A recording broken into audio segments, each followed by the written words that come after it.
Ciro Ventresca was a man no one crossed, no one questioned, and no one surprised. But on a quiet afternoon, when he returned home earlier than anyone expected, he heard something he hadn't heard in years. His son laughing. Not small laughter, not polite laughter. Joy, alive, unhidden. He followed the sound and froze. There, in the center of his private estate garden, his son was walking. Walking, and the woman guiding him was Zuri, the maid, the woman he believed he knew, the woman whose hands moved like a healer. Like someone who had done this before, like someone carrying a past he never imagined. What he saw next would unravel everything he believed about power, loyalty, and love. Stories like this deserve to be remembered. Subscribe and share. Ciro Ventresca was not a man easily surprised. People had learned long ago that surprising him was dangerous. The city spoke his name in whispers. His shadow stretched across alleyways and boardrooms alike, and the quiet threat of his presence was often enough to end negotiations before they began. Yet nothing in his entire, carefully controlled world could have prepared him for what he saw that afternoon. It had started simply enough. A disrupted meeting. A call that ended earlier than expected. An impulse to return home, 2 hours ahead of schedule. His driver had pulled the black sedan through the iron gates without announcement.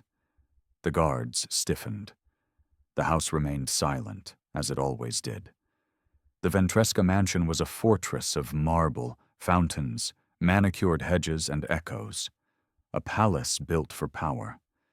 But inside, it was filled with absence. Silence had become a second language here. Ciro stepped through the grand foyer, intending to pour himself a drink before returning to work. But then, a sound stopped him mid-step. Not footsteps, not doors, not the hum of quiet staff moving efficiently to avoid him. Laughter, light, bright, unrestrained, a sound that did not belong in this house anymore. He froze. His breath hitched before he caught himself. Laughter. Nico's laughter. His son had not laughed, truly laughed, in over a year. Ciro followed the sound slowly, almost cautiously, as though approaching something wild that might vanish if startled. His polished shoes clicked against the marble, echoing down the hallway and into the garden beyond the glass doors. The afternoon light outside was molten gold, casting long, warm shadows across stone pathways and trimmed hedges. And there, in the center of the garden, framed by sunlight, was Nico. He wasn't in his wheelchair. He was standing, leaning on a pair of purple crutches, small arms gripping the handles. His legs trembled with the effort, but his face was radiant, determined, alive. Ciro felt his chest tighten painfully. Beside him, kneeling in her navy uniform, was Zuri, the maid. Her dark skin glowed warmly under the sinking sun, her expression focused and gentle. One hand steadied Nico's knee, the other hovered near his back, ready to catch him, but not doing the work for him. Her movements were confident, careful, deliberate. She spoke softly, calmly, like someone who understood both the fragility and courage of the moment. Good. Yes, Nico. Shift your weight to your left, just like yesterday. I'm right here. You're safe. Nico huffed a breath and took another step. Ciro's breath stopped in his throat. It was not clumsy stumbling, not accidental momentum. It was trained movement, guided, practiced, learned. Zuri smiled, not wide, but warm, in a way that reached into places of a heart long frozen. That's it, she murmured, voice rich and soothing. Your legs remember. You're stronger than you think. Nico took another step. Then another. His face lit up with triumph so pure it nearly broke Ciro's composure. And Zuri was the one holding him up. Not the doctors he had thrown fortunes at, not the specialists flown in from abroad, not the private therapists who had given up politely when progress slowed. A maid. Ciro's hands curled slowly into fists. His first feeling was not joy. It should have been. But it was not. It was shock. Then confusion. Then something darker. Something he did not like to recognize in himself. A heat that spread across his chest like anger. Because how was this happening? How long had this been happening? And why was he only finding out now? Zuri rose slightly, staying close as Nico continued his shaky path along the stone walkway. You see?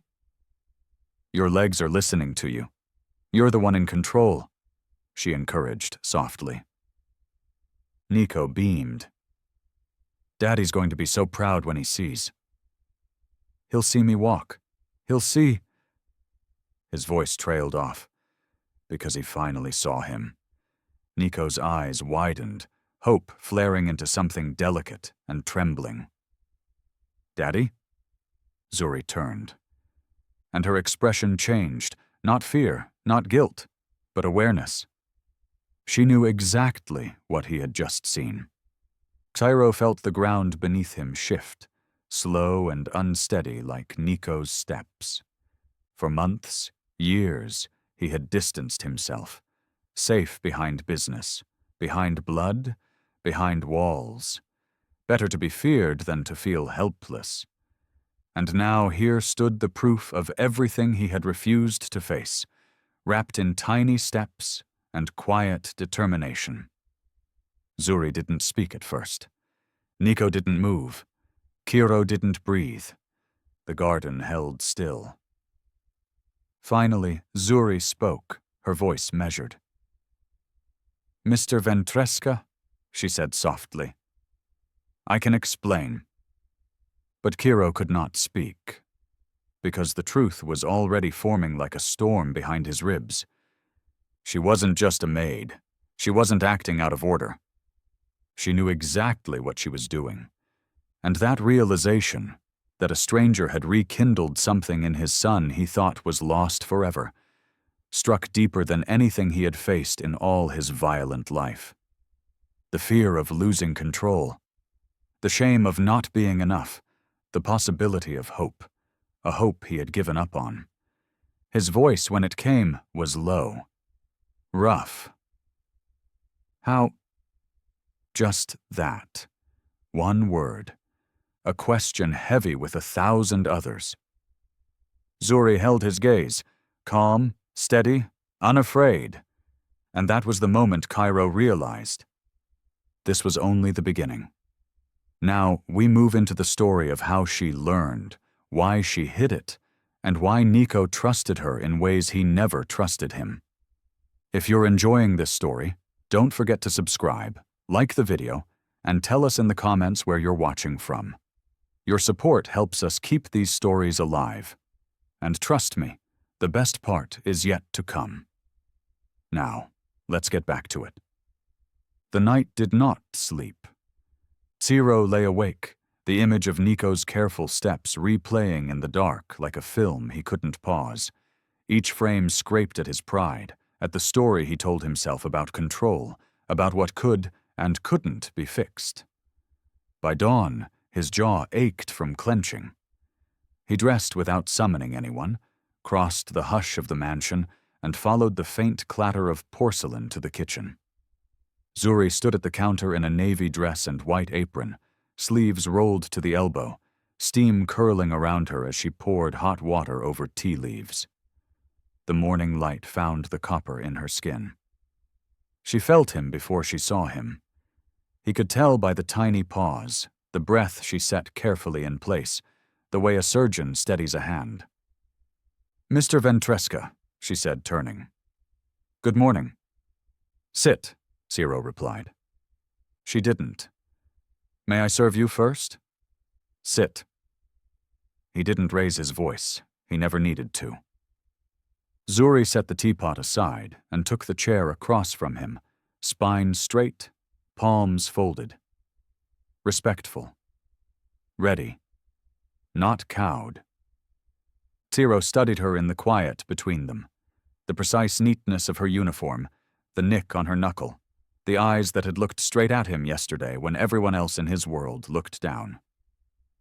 You will tell me, he said, what you were doing with my son. Helping him stand, she answered. His stare hardened.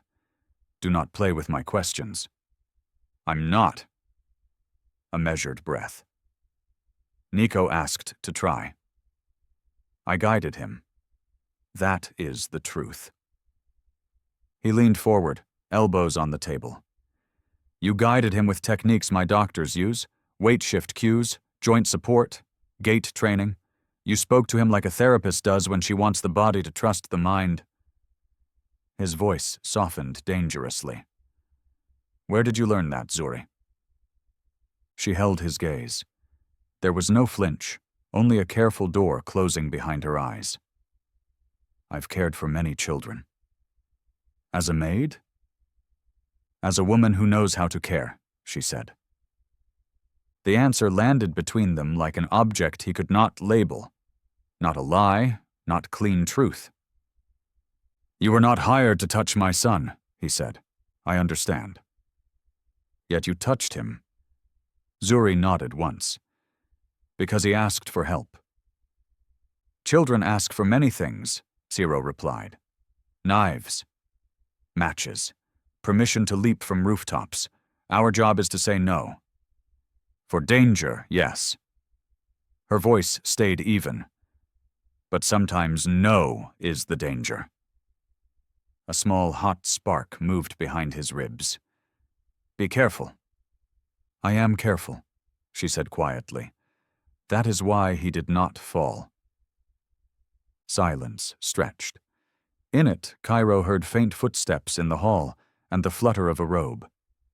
He didn't turn. He kept his attention on the woman across from him, the stranger who had rearranged his house with steady hands and a soft voice. Who taught you the sequences? He asked.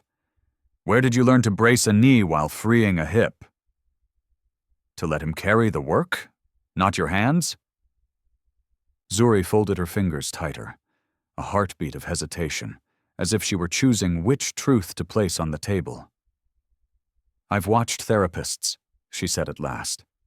Listened. Remembered. I read when I can. You read a lot, he said. When the house sleeps, she answered. That is not an answer, he said. It is the only one I can give you now. The last word, now, cut cleaner than defiance. It promised more and refused more in the same breath. Ciro felt the old instinct rise, crush the silence, force the confession. But something in her composure checked him. She held herself like a person protecting a patient in a room full of noise. Nico appeared in the doorway, hair rumpled, eyes bright. He wore the small brace on his right ankle and a grin too big for mourning. Papa, he burst, then slowed at the sight of the two adults facing off. I can show you, he said quickly, turning to Zuri, seeking permission like a pilot seeking wind. Can I show him the new step? Zuri glanced at Ciro. She did not answer for him. Ciro's instinct moved faster than thought. No. The word cracked the room. Nico stopped as if struck. The hope slid off his face without drama, which was worse, and collected somewhere near his collarbone. He nodded too fast. Okay, he whispered, taking a backwards half step, like retreating from a door that had finally admitted it would never open. Guilt came like the aftershock of a blast. Late, total. Ciro felt it bloom cold in his chest. He wanted to retrieve the word, to grind it to dust and hand the boy a different one. He did not. Eat, he said instead, but it sounded like an apology disguised as an order. Nico nodded again and drifted to the counter. Zuri rose silently, retrieved a plate, placed fruit and toast with the small rituals of care that make houses bearable. She did not speak to fill the silence. She did not look at Ciro as if to ask whether he understood what he had just broken. He watched her hands. Steady, efficient. When she handed the plate to Nico, her fingers brushed the boy's wrist, light, ordinary, and he saw the boy ease. It was the smallest of calibrations, but it was calibration all the same, the way one adjusts a sail by inches and the ship finds wind. Ciro had learned his whole life to read vectors, the angle of a pistol, the slope of risk, the drift of loyalty. He recognized what he saw now. This woman altered trajectories. When Nico ate, Zuri poured tea for Ciro without asking and set it down with a soft clink. He didn't touch it. "You will not continue with him," he said finally. It surprised them both. The words, the way they landed dull and wrong. Nico's fork stopped. Zuri's expression did not change, but she breathed in once through the nose. A contained tide. "May I ask why?" she said. "Because I don't know who you are," Ciro said. "Because I do not allow secrets in my house." "That is fair," she replied. "And because," he added, hating the truth as it left him, "I do not want to owe you anything." Now she looked at him. Not pity, something closer to inventory, as if she were noting the exact weight of a wound. "You don't," she said softly. "You owe Nico." The boy's eyes flicked up. Ciro felt the line of his own throat go tight. He pushed back his chair. The part of him that ran crews and territories wanted to end it here, reassert the map, restore the chain of command. But the other part, the part he kept locked behind ledger lines and fear, remembered the look on Nico's face in the garden when gravity lost its monopoly. He spoke to Zuri without looking at her. "Be in the garden at 6. Do what you did yesterday." Zuri blinked once. "Yes, sir." "And you will do it where I can see it," he added. "Every cue, every brace, every word." Now her gaze softened with something like relief, or perhaps it was simply understanding. "Of course." Nico breathed out a small sound that was almost a laugh. Ciro turned towards the doorway, then stopped. "I will bring my own chair," he said, oddly formal. "I will not interfere." "Understood," Zuri said. He left the kitchen and walked the hall back to his office, the house around him waking in small, obedient noises. Through the window, the garden gleamed with early light, the stone path where his son had wrestled a miracle still damp with dew. He set a chair near the glass and sat facing the lawn as if taking up a post. For the first time in a very long time, Ciro Ventresca chose not to move first, not to strike, not to command. He chose to watch. A slow burn begins, he thought. Let it. Before we continue, take a moment to subscribe and like this video. It helps more people discover stories like this one. And tell us in the comments where you're watching from. Now, take a deep breath, because what happens next will change everything. Ciro began watching before the sun came up. He didn't announce it, didn't warn anyone, didn't ask questions out loud. A man like him didn't need to. The mansion already saw and recorded everything. The security system, his design, his control, remembered all movement, all entries, all shadows. He had always used it to watch enemies. Now, he used it to watch her. At 5:42 a.m., long before the house stirred, Zuri entered the garden. No apron yet, only a plain navy sweater and sneakers that had been mended twice. She moved quietly, as though trying not to disturb the dew itself.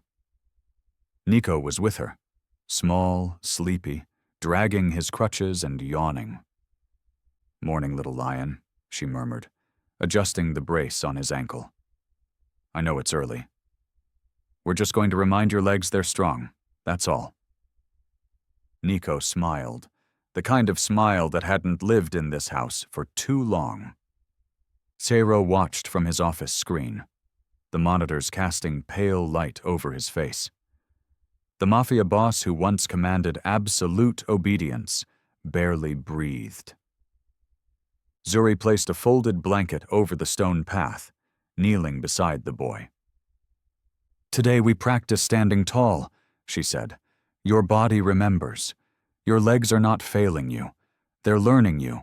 Nico nodded, jaw set with the seriousness of a soldier.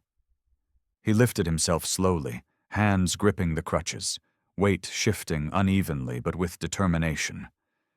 Zuri didn't touch him. She only watched, guiding with voice rather than hands.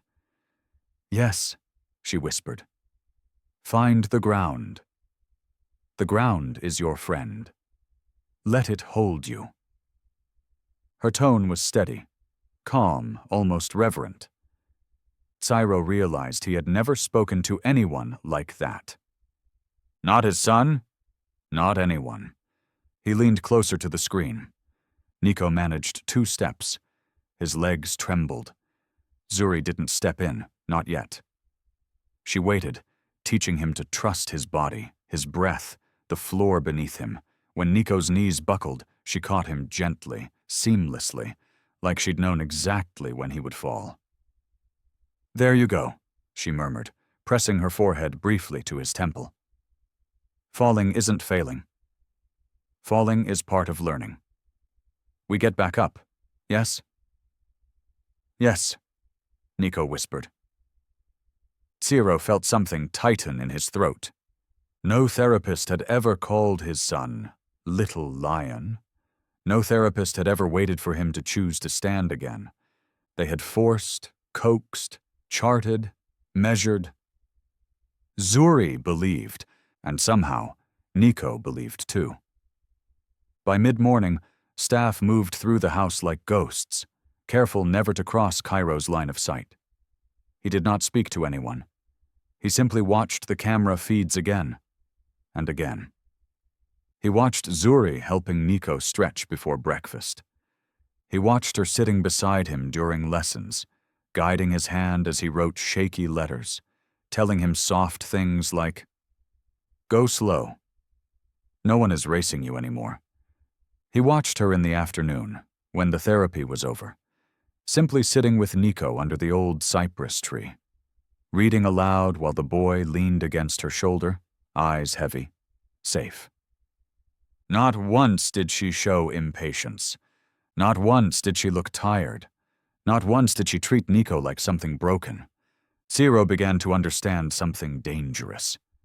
He wasn't watching to catch her doing something wrong. He was watching to understand how she had done something he could not. That night, after the house fell quiet, Zuri returned to the garden alone. Ciro watched that too. She knelt at the same stone path Nico practiced on, placed both palms flat to its surface, and closed her eyes. Not praying. Remembering. Her shoulders shook once, only once, before she smoothed it away. It was grief. Ciro knew grief. He recognized the way it lived. Quiet. Hidden. Caged behind ribs where no one could reach it. He shut the monitor off. Not because he didn't want to see, but because he had seen enough. The next day, he didn't watch from cameras. He watched in person. He sat in a chair in the garden, close enough to hear every breath, far enough not to intrude. Zuri acknowledged him with only a brief nod, as if this were normal, as if powerful men joined morning therapy sessions daily. "Try shifting your weight a little slower today," she told Nico, demonstrating the motion with her own body. "Slow is strong." Ciro noticed how Nico looked at her, With trust, yes, but also respect. The kind that isn't demanded, only earned. He had spent his life forcing respect. Zuri gathered it like sunlight. Nico took 3 steps before faltering. Zuri steadied him, laughing softly. That's 3 more than yesterday, 3 more than last week. You are growing, Nico. She tapped his chest. Here first. The legs will follow. Nico's grin was so bright, so proud, that Ciro felt the crack inside him widen. And that scared him more than any gun ever had, because what terrified him wasn't Zuri's ability. It was how easily she was changing his son. Changing him. Changing a house made of stone and silence into something else entirely. Ciro's voice, when he finally spoke, came out low, rough. You speak to him like someone who knows him. Zuri glanced at him, then back at Nico. I speak to him like someone who sees him. That sentence, simple, bare, landed sharper than any threat. Ciro had built an empire to avoid being seen. Zuri, quietly, without force, was teaching his son to step into the world again. He watched Nico attempt another step and fail. Zuri caught him, letting him rest against her shoulder. She didn't praise blindly. She didn't pretend it didn't hurt. She simply held the moment with him. Ciro realized then that power, as he had known it all his life, the kind forged in fear, control, reputation, was nothing compared to whatever this was. This gentle shaping of another human being, this steady, patient belief, this quiet authority. It made him feel small. It made him feel human. He didn't know how to live with that. Nico stayed close to Zuri as she adjusted his brace. The boy looked up at his father. Papa, I want to walk to you soon, without help. The sentence hit him clean through, the way only a child's hope could. Ciro swallowed. We'll get there, he said. Nico smiled. Zuri smiled too, just barely, but it was there. Ciro looked at her then, truly looked. Not a maid, not an employee, not someone beneath him, but a woman who held knowledge he did not have, strength he could not command, hope he had forgotten how to touch. He felt respect and fear, because if she could change his son, she could change him. And Ciro Ventresca had built an entire empire to ensure no one ever had that power. He turned away from the garden, but he did not walk inside. He stayed. He watched. And for the first time in years, he listened. He waited 3 days before following her. Not because he lacked the means. Ciro could have tracked any person in the city with a single phone call. But because he needed to understand why she had chosen his son, why she had gone beyond her role, why she had risked touching something he himself feared to touch. So he watched again, quietly, without being seen. Zuri left the mansion on her day off with a canvas bag slung over her shoulder. There was nothing remarkable in her posture. No hurry, no secrecy. She walked to the bus stop like she belonged among ordinary people, blending into sidewalks and shadows. Ciro followed in an unmarked car, alone, dressed in a simple dark coat, the kind that made him invisible rather than feared. The city changed as they traveled. The wide avenues narrowed. The marble facades faded into chipped paint and rust. The scent of manicured gardens gave way to dust, exhaust, and iron. Zuri stepped off the bus in a neighborhood that looked forgotten by every promise of prosperity, the kind of place where children played barefoot in alleys and old women sat on crates because benches had never existed there. She walked with familiarity, passing cracked brick walls and faded murals until she reached a small building with peeling paint and no sign, only a hand-painted word on the door. Community Center. The door was open. Inside, the room was warm, crowded, full of sound. Children, some with leg braces, some with walking aids fashioned from broom handles, some sitting on mats, waited with an eagerness that had nothing to do with charity and everything to do with hope. When Zuri entered, they burst into smiles. "Teacher Zuri!" The words rose like birds taking flight. Ciro stopped in the doorway's shadow. Zuri set her canvas bag down and knelt among the children, greeting each one by name. She didn't treat them like patients. She treated them like people. "Let's start with morning lion steps," she said, clapping her hands lightly. A boy with braces grinned. "Lion steps are strong steps." "That's right," she said, tapping his chest with a gentle knuckle. "Strength starts here." "Not here." She tapped his knee. They repeated the movement together, and Ciro watched the children imitate her with fierce concentration, as though each step was a small act of rebellion against fate.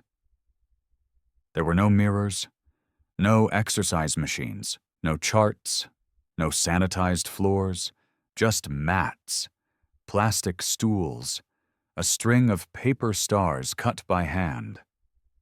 Yet Zuri moved through the room like she was in the finest clinic in the world.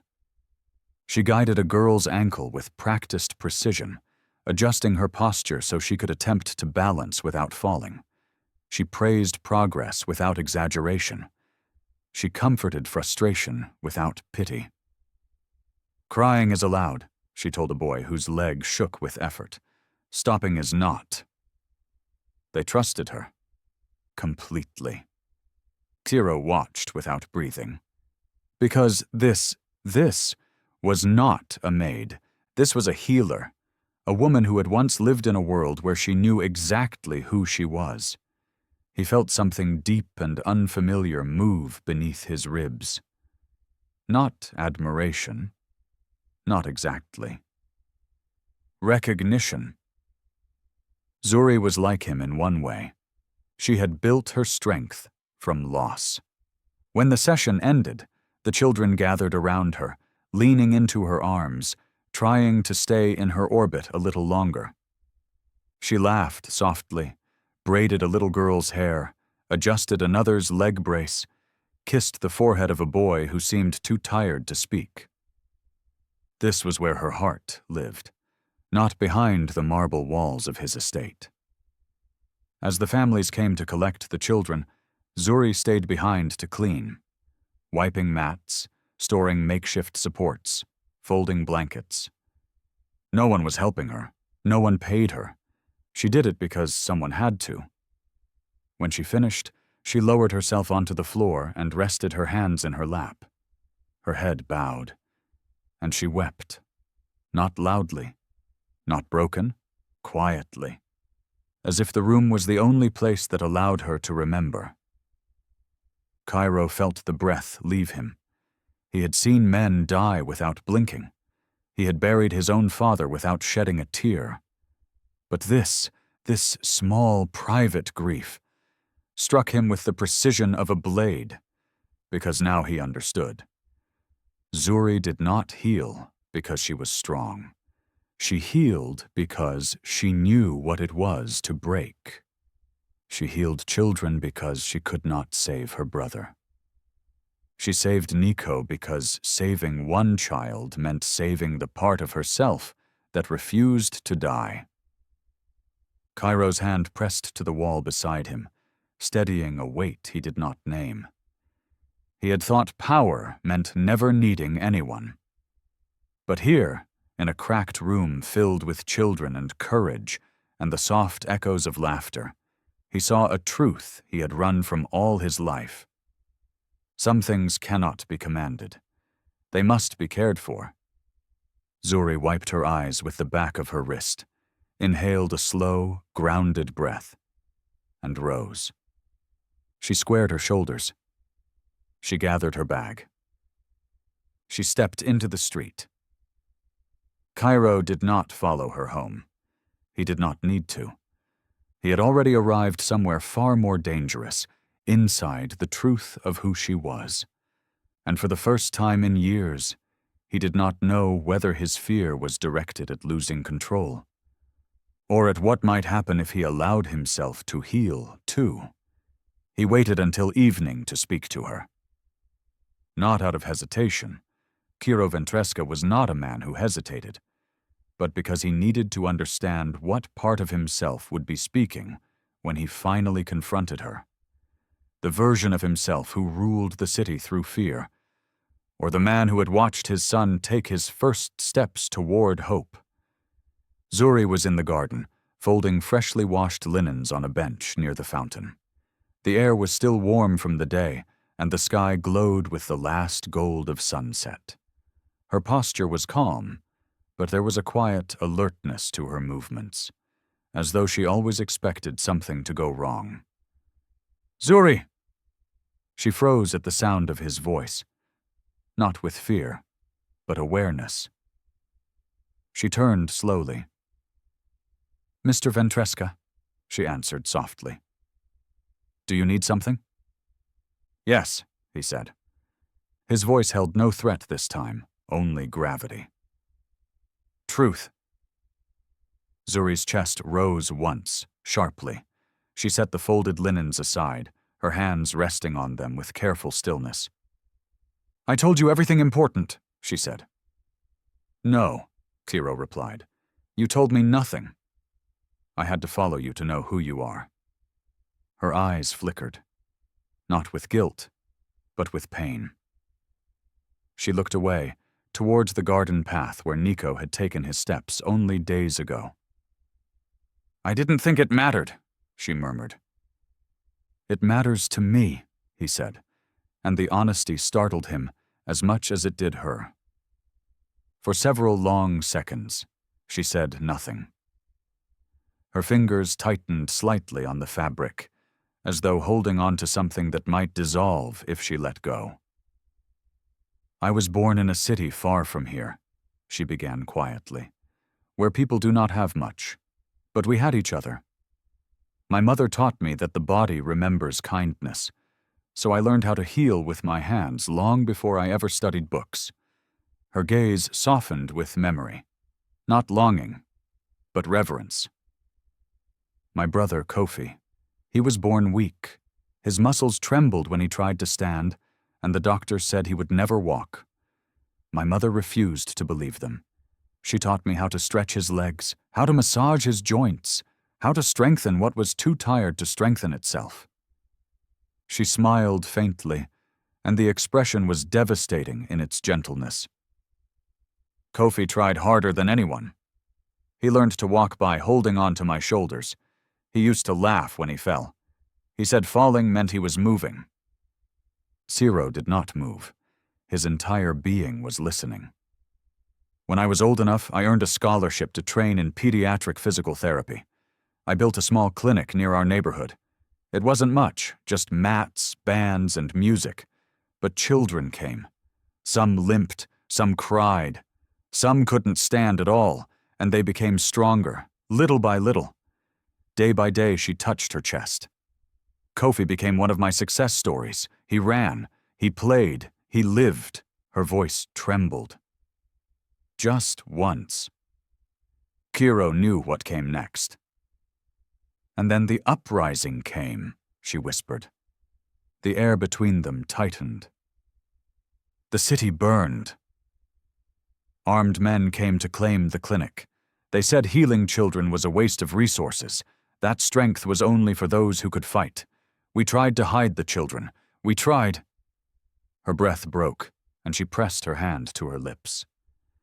Ciro did not interrupt. He let her gather herself, because she deserved that dignity. "They set the clinic on fire." Kofi ran back inside for the children. I went after him. The smoke, the flames. Her voice thinned to a fragile thread. "I pulled him out. But it was too late. I held him while he died. The words shattered quietly, like glass dropped onto velvet. Ciro swallowed hard. His throat felt thick, unfamiliar. "I buried him myself," she whispered. "No coffin, no ceremony, just earth and tears." A long silence settled around them. The fountain murmured softly. Leaves rustled. But neither looked at the other. When I fled the country, the clinic records were gone. My certification papers were gone. My identity, it was reduced to nothing. Without documents, I was not a therapist. I was just a refugee. A black woman in a wealthy city with no proof of what I had built. So I took work where I could. Cleaning, cooking, carrying things that weren't meant to be heavy. Her eyes lifted. "That is how I became your maid." It was not shame she spoke from. It was truth. "And when I saw Nico," she continued softly, "I saw the same grief in him that I saw in Kofi. Not in his legs, in his eyes. The grief of believing that everyone had already accepted your limits. I couldn't walk away from that." Her voice steadied, firm and clear. "I did not teach your son to walk because I wanted to prove anything. I taught him because he deserved someone who believed he could." Ciro felt something twist sharply in his chest. A pressure, a recognition, a wound. For years, he had surrounded himself with weapons, with silence, with walls. He had convinced himself that feeling nothing was strength. But Zuri stood before him, having survived fire, death, exile, and still choosing to heal. And he had not even been able to face his own son's pain. The realization hit him with the force of a blow. He had power. He had influence. He had fear carved into the city like his signature. But he had not had courage. Not the kind that kneels beside a child for months, encouraging each trembling step. Not the kind that stays gentle after losing everything. Not the kind that heals instead of hardens. For the first time in years, something inside him gave way. "Zuri," he said, his voice roughened, stripped of command. "I am sorry." She blinked, not in disbelief, in acknowledgement, because she had never needed his apology, but he had needed to give it. The wind stirred the garden leaves, carrying the faint scent of water and earth. Zuri looked at him, really looked, and for the first time saw the man beneath the legend. A man who had spent his life believing power could protect him from pain. A man who was learning, slowly, painfully, that love was stronger than fear. Ciro inhaled, steady, but changed. This was the first fracture in the armor he had built around his heart. And there would be more. Ciro had always believed that childhood was something you survived, not something you remembered fondly. He grew up in a neighborhood where softness was a language no one spoke. His father taught him how to hold a knife before teaching him how to write his name. His mother, tired and quiet, watched from the doorway as men with thick voices and thicker intentions shaped the boy who would eventually shape the city. Love was not spoken of. It was implied through survival. If you came home alive, your family loved you. If you didn't, they would light a candle and move on. There had never been space for gentleness. So when Nico was born, small, quiet, breakable, Ciro tried to love him the only way he knew, through protection. Walls, guards, gates. He built a fortress so high it blocked out the sun. But fortresses, he now understood, did not let warmth in. And Nico needed warmth far more than he needed guards. He remembered the early years, before the diagnosis, before the crutches, before the silence. Nico used to crawl into his lap, tugging at his sleeves, asking, "Papa, come watch." And Ciro would lift him, a little rough but never careless, and sit with him on the floor, letting toy cars race over the carpet. The boy would laugh, loud and unafraid, holding tiny victories like treasure. Then came the doctor with soft eyes and clinical words: neuromuscular delay, motor function impairment, long-term care. And Ciro, who had faced men with guns and knives and fire, had been terrified. He had not known how to fight an enemy that lived inside his own son's body. So he did what he always did when fear came.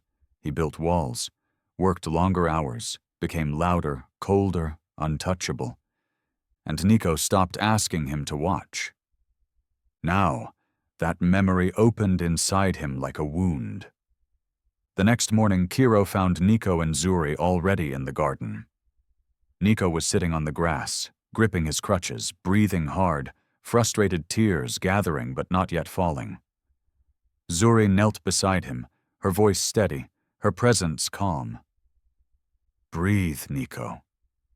Not every step is forward. Some days, we just practice trying." Nico nodded, swiping his sleeve across his eyes. Ciro approached them slowly. Zuri looked up, acknowledging him with a small nod, not surprised, not startled, simply accepting that he was there. Nico looked at him differently this time, not frightened, not hesitant, hopeful. "What are we working on?" Ciro asked. Zuri answered, "Weight shift, controlled movement, taking pressure off the right hip." Ciro crouched down beside them. The gravel pressed into his knees, unfamiliar and grounding. "Show me," he said. Nico's eyes lit, just a flicker, but real. Zuri repositioned Nico gently, then demonstrated the stance. Feet slightly apart, shoulders relaxed, hands steady on the crutches, breathing slow. "Your job," she told Ciro calmly, "is to stay close enough to catch him if he falls, but not close enough to stop him from trying." Ciro nodded, though uncertainty tightened his shoulders. Nico pushed himself upward, arms trembling. His weight swayed. Ciro's instinct was immediate, to grip him under the arms, to hold him up, to do the work for him. "Stop," Zuri said softly. Ciro froze. Let him fight for his balance. It's how he learns to trust his legs.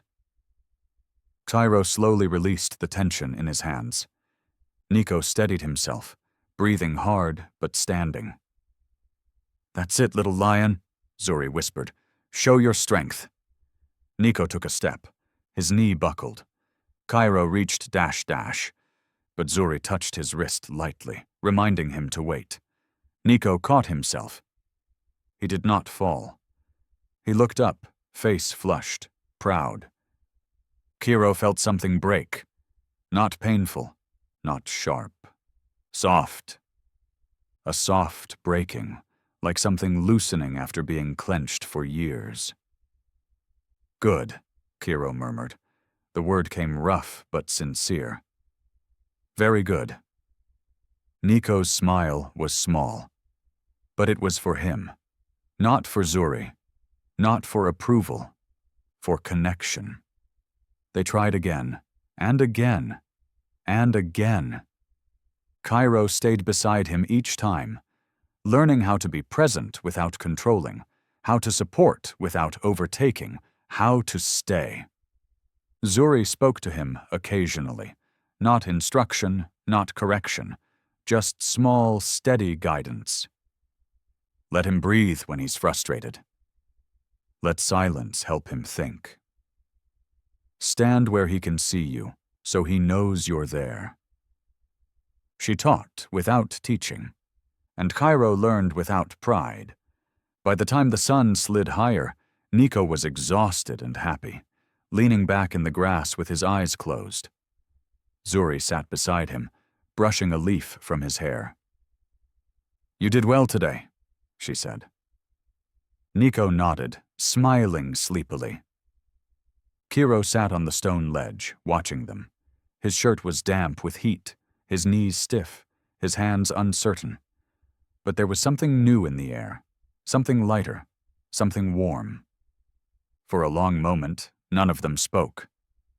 Then Nico whispered, so quietly it almost wasn't meant to be heard. "Papa, thank you for helping." The words struck him like a blow and a blessing all at once. Ciro looked at his son, really looked, and saw not weakness, not limitation, not loss. He saw a child who wanted him. His voice was low when he answered, "I should have been here sooner." Nico nodded, not accusing, not forgiving, only acknowledging the truth. Zuri's eyes met Ciro's. There was no triumph in her expression. No judgment, no expectation, only understanding. She stood slowly, her hands folding gently in front of her. "This is how healing works," she said quietly. "Not all at once, but one presence at a time." Her words lingered.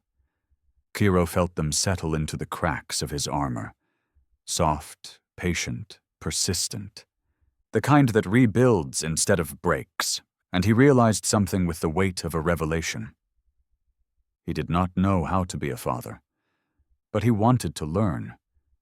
And for the first time in his life, wanting was enough to begin.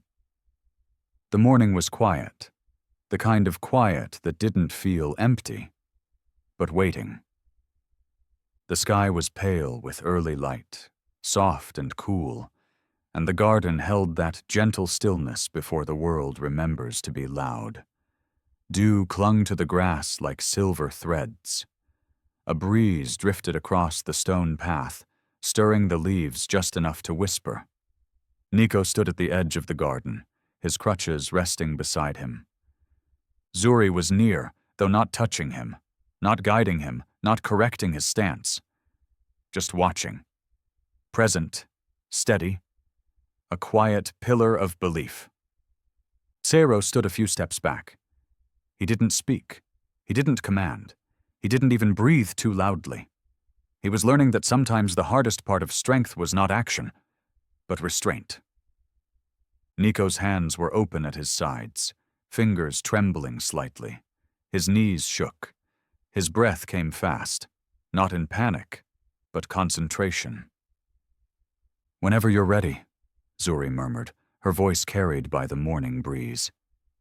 "Not because we are watching.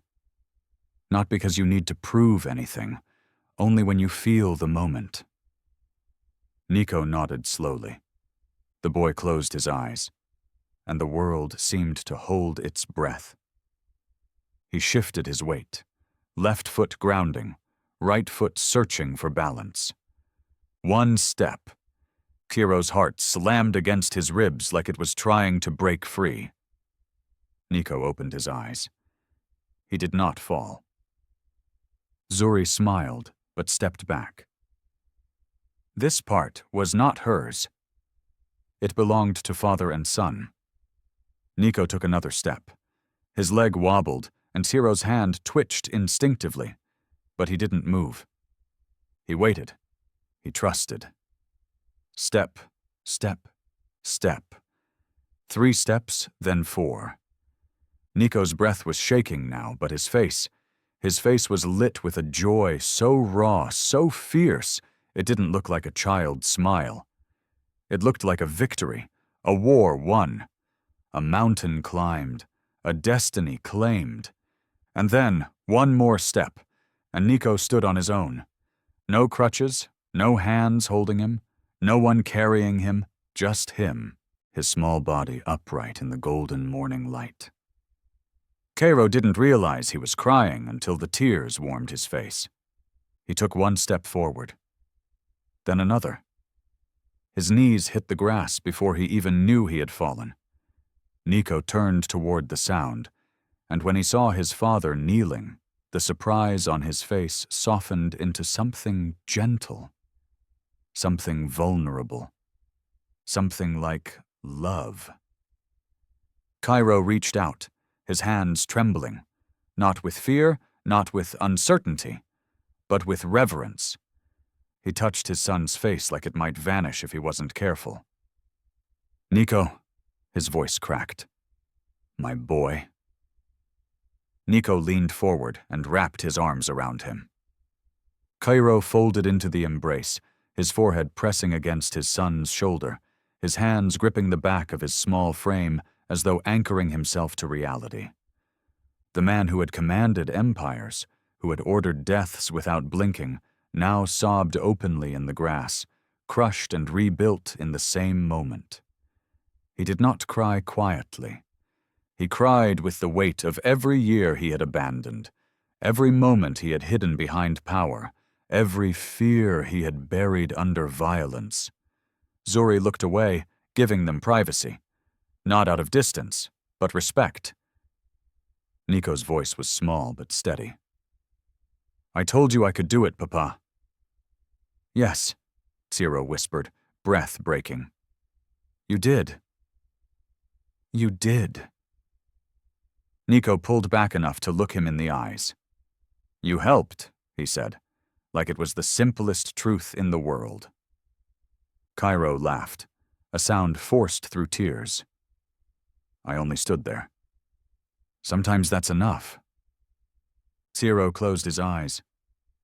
No one had ever spoken to him like that. No one had ever seen him like that. No one had ever forgiven him before he asked. Zuri walked forward, kneeling beside them, not inserting herself, not claiming any praise, merely grounding the moment with her presence. Ciro lifted his gaze to her. For the first time, he did not see a maid. He did not see an employee. He did not see a woman beneath his roof. He saw the person who had saved his son's life. Not through medicine alone, not through physical restoration alone, but by returning hope. Ciro's voice came rough, steady, honest. "Thank you, Zuri." She nodded once. Not humble, not proud, just real. "Nico did the work," she answered. "I only showed him where to try." Nico leaned into her side, his breathing slowing now, his smile soft and tired. The garden was still again, but it was a new stillness. A warm one, a living one. Ciro rose slowly, lifting Nico carefully into his arms. Not because Nico couldn't stand, but because sometimes a child deserves to be held after a victory. He looked at Zuri. "I have spent years believing strength is something you take from others," he said quietly. "But today, my son showed me something different." She held his gaze. "Strength is something you give," she said. The words settled into him like roots. He nodded. Then, without hesitation, he bowed his head. Not to Zuri, not to fate, not to the world. He bowed to love. The kind he could not command. The kind he could not buy. The kind he had nearly lost. Nico rested his head against his father's shoulder, safe and tired. Zuri gathered the crutches, but she did not offer them. They would wait until Nico asked. The sun rose fully then, casting the garden in gold. It felt like the first true morning in years. The gathering had been planned long before the miracle in the garden, an intimate celebration for Nico's birthday. Nothing extravagant, nothing loud. Ciro had insisted on that. He didn't want flashing lights or gold-trimmed spectacle. He only wanted family and a handful of trusted allies who understood the meaning of loyalty rather than status. But the meaning of the evening had changed. The dining hall glowed with warm lights, white table linen, crystal glasses, soft string music from a quartet near the windows. The guests spoke in low murmurs, laughter scattered and comfortable. Yet beneath it all, there was curiosity. Most of them hadn't seen Nico in months. They remembered the wheelchair, the crutches, the way Ciro kept him out of sight, not from shame, but from helpless grief. So when the doors opened and Nico entered the room walking, the entire room fell silent. Not a gasp, not a murmur, just silence, as if the world had paused to rewrite itself. Nico walked slowly, but confidently, his hands at his sides, no supports, his steps steady, his chin lifted, his face held no bravado, only calm pride, like someone who had fought himself and finally won. Zuri walked a step behind him, not guiding, not supporting, simply present. Ciro followed last. The guests exchanged glances, but none dared speak first. They were people who knew the weight of power. They could sense when something sacred was happening. Nico reached the center of the room. He looked around at the faces, family, friends, men who had feared his father, women who had whispered about the boy who would inherit a kingdom of shadows. Then his gaze stopped on Zuri. He smiled. A small, shining thing. "I want to say something," he said, turning to the room. Ciro did not prompt him. No one prompted him. Nico stood on his own. "When I couldn't walk," he began, his voice clear enough to soften the silence, "I thought that meant I was weak. I thought that meant I couldn't be like other kids, that something was wrong with me." He inhaled, steady but vulnerable. "But Zuri taught me to believe differently." Zuri's eyes widened just slightly. A breath caught in her chest. Nico continued. "She taught me that strength doesn't start in your legs. It starts here." He pointed to his heart. "And here." His hand touched his temple. The room listened with reverence. "She taught me how to walk. She saved me." His voice didn't tremble. His certainty was absolute. For one eternal second, there was no sound. Then, the applause began softly. One person, then another. And then the room joined, rising like a wave, warm and overwhelming. Zuri lowered her head. Not in embarrassment, but in something fuller. Something like being seen after years of invisibility. Ciro stepped forward. He didn't raise his hand to silence the room. He waited. He let the moment breathe. When the applause finally softened, he spoke, not with the tone of a man commanding a room, but with the tone of a man learning how to speak his own truth. "What my son said is true," Ciro began. "Zuri did what no doctor, no therapist, no hospital I could pay ever managed. She gave my son hope. She gave him back his life." Zuri's eyes lifted. The guests watched him with disbelief.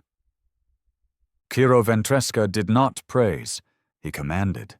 He warned. He conquered. But now he honored. "And I failed to see it," he continued. "I failed because I was afraid. I did not know how to face his pain, so I turned away from it. And Zuri never did." His voice tightened, but he did not stop. "I owe both of them more than I can express. And I intend to spend the rest of my life correcting that." He turned to Zuri fully, and the world seemed to gather around the moment. "Zuri," he said, "you are no maid. You are a healer, a teacher, a woman of courage and strength that I could only hope to one day match. And today, your life changes." She stared at him, breath suspended. Ciro nodded to one of his men standing by the entrance. The man stepped forward with a leather folder and placed it in Zuri's hands. Her fingers hesitated before opening it. Inside were her credentials, restored, verified, legalized, stamped, recognized, official. She covered her mouth, tears forming but refusing to fall. "I found the officials who destroyed your applications," Ciro said. "They will not be holding office any longer." The room shifted, some shocked, some unsurprised. And the community rehabilitation circle, Ciro continued. I've purchased the building. Expanded it. A staff of therapists and doctors begins next week, under your supervision. Zuri's knees gave slightly, but Nico rushed to her side, steadying her. She laughed, quiet, incredulous, breaking and whole all at once. Why? She whispered. Ciro's answer was simple. Because you saved my son. A beat. And because I want to learn to save myself. The room did not clap this time. They felt it, like something sacred had been spoken aloud. Zuri placed a trembling hand over the folder. Thank you, she whispered. Not for the papers. Not for the building. She looked at him with gentle, unwavering truth. Thank you for trying. Ciro nodded once, his throat too tight to speak.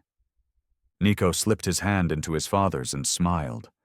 The celebration resumed, but now the air held warmth, laughter, music, clinking glasses, life. Nico walked. Zuri glowed. Ciro breathed. Not as the man the city feared, but as a father learning to live in the light. And somewhere, beneath the quiet hum of conversation, Zuri whispered Kofi's name. Not in grief, but in gratitude. The building did not look like much from the outside. A simple brick structure, painted warm yellow, with a modest sign mounted above the entrance. But the words on that sign carried more weight than any marble monument or grand estate. The Kofi Foundation for Child Strength and Healing. Not named after donors, not named after sponsors, named after a boy who never stopped trying to walk, a boy who lived in every step these children now took. The opening ceremony was small by intention. There were no reporters, no cameras, just families, children, neighborhood faces, people who understood struggle, and people who understood grace. Zuri stood at the entrance, with her shoulders squared and her chin slightly lifted. Not proud in the loud, boastful way, but proud in the quiet, reverent way of someone who has climbed through fire and reached the other side still able to give. Her white coat, new, fitted, professional, rested perfectly on her frame. But she didn't look transformed. She looked returned, as though she had finally stepped back into the identity she was always meant to wear.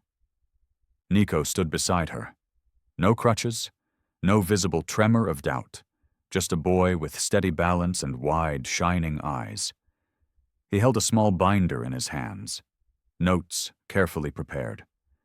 Ciro stood behind them, not as a shadow, not as a force looming over the space, but present, solid, grounded. His hand rested lightly on Nico's shoulder, not guiding, not directing, simply there. Safe. When the crowd quieted, Zuri stepped forward. Welcome, she said. Her voice carried easily, not loud, just heard.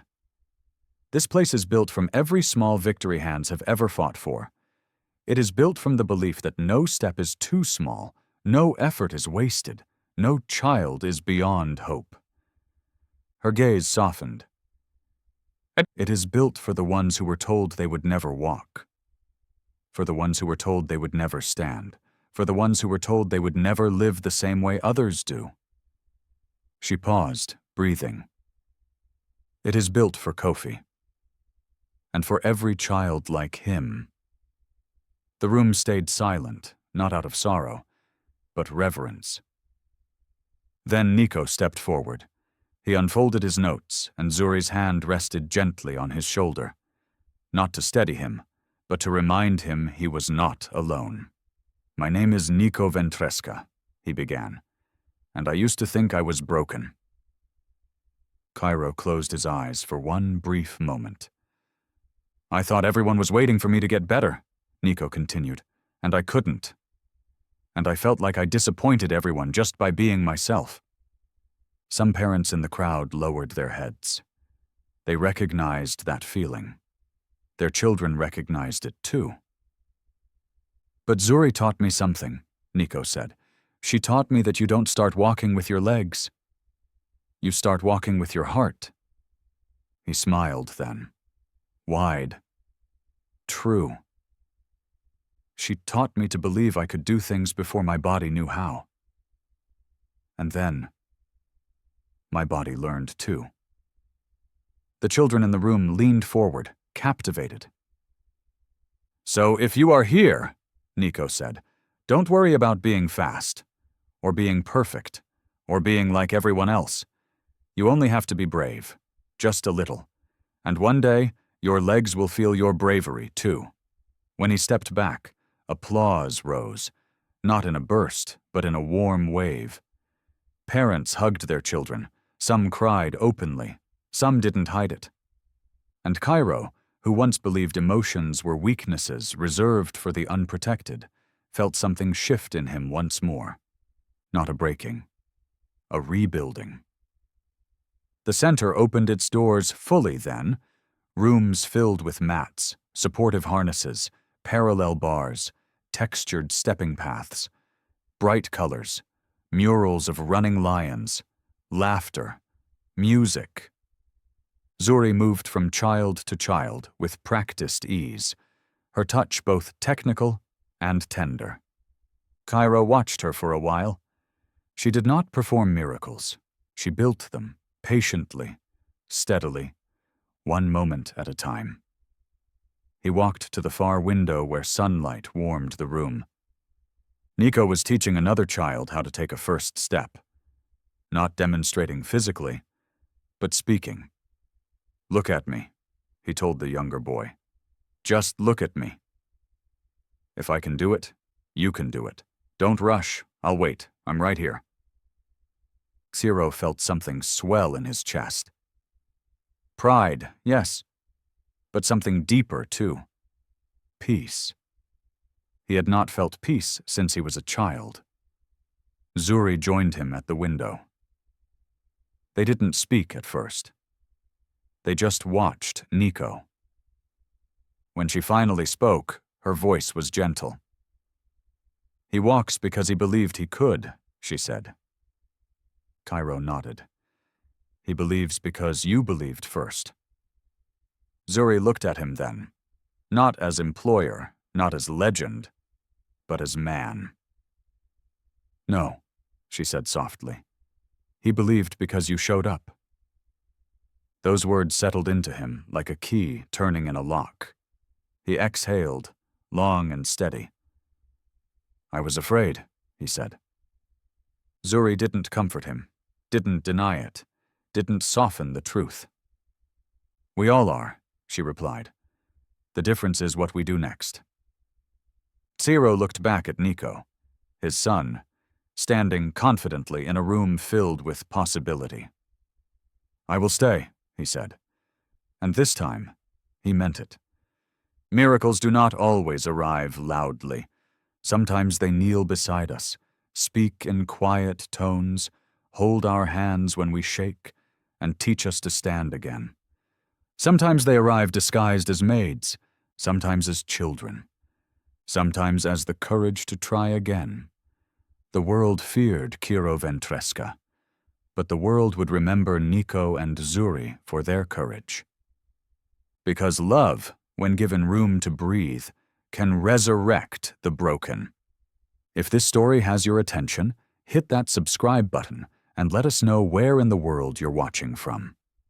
Every story we tell connects the past to the present, and we'd love to have you with us for the next one.